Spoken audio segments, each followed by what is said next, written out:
The Weirdos, keeping it weird. This weekend, my boy Nicolas Cage dropped a new hit. It's called Sympathy for the Devil. And I ain't talking about the song, I'm talking about his movie. So I thought I'd get back to reviewing his shit. Today's hit is the 1983 classic Rumblefish, directed by Francis Ford Coppola. You might remember him for, Apocalypse Now? No, you don't know that one? How about The Godfather? This movie is quickly becoming my favorite Francis Ford Coppola film. It's very good. Excelente. The movie is filmed in black and white for the exception of a few beta fish and a shot toward the end of Rusty James's reflection. It's in color. I know a lot of you don't like black and white films. Well, you got no taste. You got no style. Coppola has been quoted for saying this is an art film for teenagers. In the 80s, when John Hughes was the hot shit, I doubt many teenagers went and seen this flick, but they should have, because it's good. The film stars a young Matt Dillon as Rusty James. He portrays a street thug trying to live up to his brother's reputation, the motorcycle boy, played by Mickey Rourke. Rourke steals the show. His character has returned after apparently disappearing on a journey to California to see the ocean. California. It is also suggested he was looking for their mother, who abandoned them as a child. Oh no. The motorcycle boy once led the local gang, but now seems uninterested in being a leader. You know, if you're gonna lead people, you have to have somewhere to go. As the movie progresses, it becomes more and more clear that the motorcycle boy is slowly losing his sanity. While Rusty James is loud and over the top, the motorcycle boy is quiet and reserved. Rourke's performance is so quiet, you'll find yourself turning the dial up to 100. Man, I can't hear him. Speak up, boy. The movie is also mocked for this, being referred to as Mumblefish. Get it? Motorcycle Boy also notes that he is colorblind. What does it all look like to you? Black and white TV with the sound turned low. Perhaps that's why this film is in black and white. I know. People who are colorblind can still see in color. The character Steven even points out this flaw. I thought colorblind people couldn't see red or green or brown or something like that. Dennis Hopper is also amongst the cast. He plays the brother's drunken father. He's kind of a one-note character, but he delivers a few of my favorite lines. He's merely miscast in a play. He was born in the wrong era, on the wrong side of the river. With the ability to be able to do anything that he wants to do and find nothing that he wants to do. He never appears sober in the film, and I don't think he was acting. I think he was just drunk. That's some method acting there. We also have a very young Diane Lane. Yes, our first two films have touched on pedophilia, so why not this one? Diane Lane's character is Patty, a high school student banging the not-so-underage Rusty James. He is constantly treating her like shit and even cheats on her with several women at once. Look at that. That's an orgy. Nice. I better censor that or I'm going to get blocked on YouTube or deleted once again. Jesus. Before he was playing Curtis the Cowboy on Pee-wee's Playhouse, Lawrence Fishburne was playing it cool as Midget. Yeah, don't cancel me. That's actually his name. I'm not making fun of small people.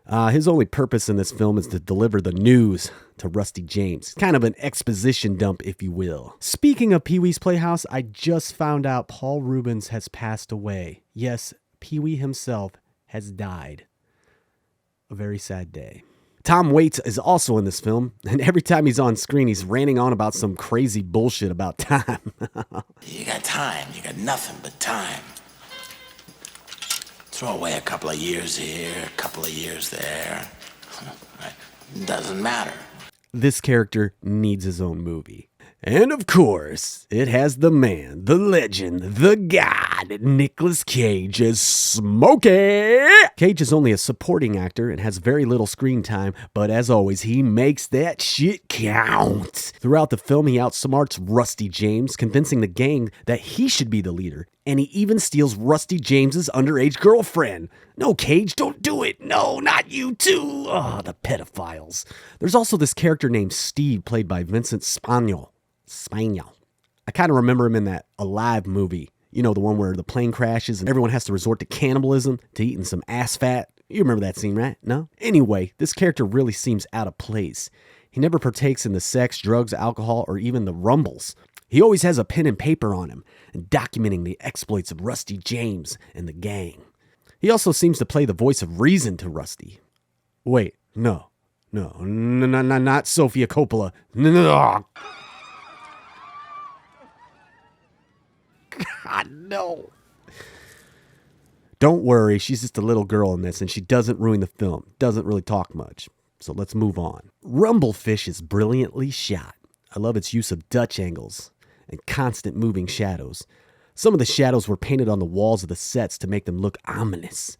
Just look at some of these shots. There is so much information and style crammed into every frame. I also love Coppola's use of the skyline, racing by in the distance, adding a dreamlike quality to the film. Each camera angle is meticulously thought out and could be framed and hung up in my living room, right next to my Nicolas Cage portrait. Oh, yes, sexy. The film also is filled with clocks. Almost every scene has a clock pulsating in the background, a gloomy reminder that the time is running out. In nearly every scene, smoke is bellowing out from a trash can or a manhole, adding brilliant textures to the celluloid. Looks beautiful. Along with the visuals, the music is astounding. The characters seem to move in rhythm with the odd beats and surreal noises. Soundscaping only adds to the film's abstractness. You may have noticed I haven't mentioned much of the plot. Honestly, there isn't much of a plot to this film. Some could argue that's a flaw, but I think the movie's concepts and dialogue make up for the lack of plot, and the few action pieces sprinkled in are tastefully done and stylistically shot. In its time, this movie came and went without notice, but luckily, the film has gained some attention in the past decade. On first viewing, I thought, yeah, that movie was okay. But after rewatching it for this review, it has grown on me and has become one of my favorite 80s movies. You know, I'm kind of sad I didn't discover this in my younger youth. It truly is a great film, and you should watch it. There's so much to break down here.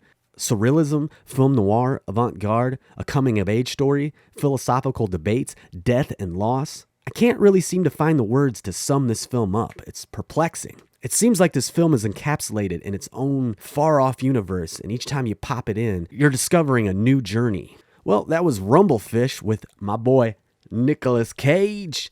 I think it was an excellent, overlooked film, and like I said, it's gaining some traction now as time goes by, but I think it should be highly regarded as one of the greatest 80s films of all time. Maybe I'm overhyping it. Some of you might watch it and be like, man, that shit is boring. Oh, and where's the color? You're racist. So get off your high horse and check it out. Next time, I'll be back with a Nicolas Cage film. I think it's Racing with the Moon. I think Sean Penn's in it. I don't know. I don't remember. But anyway, I'm going to get out of here. I got to go find my skin when I was circumcised. It's been bothering me. I need it. I need it to be a part of me.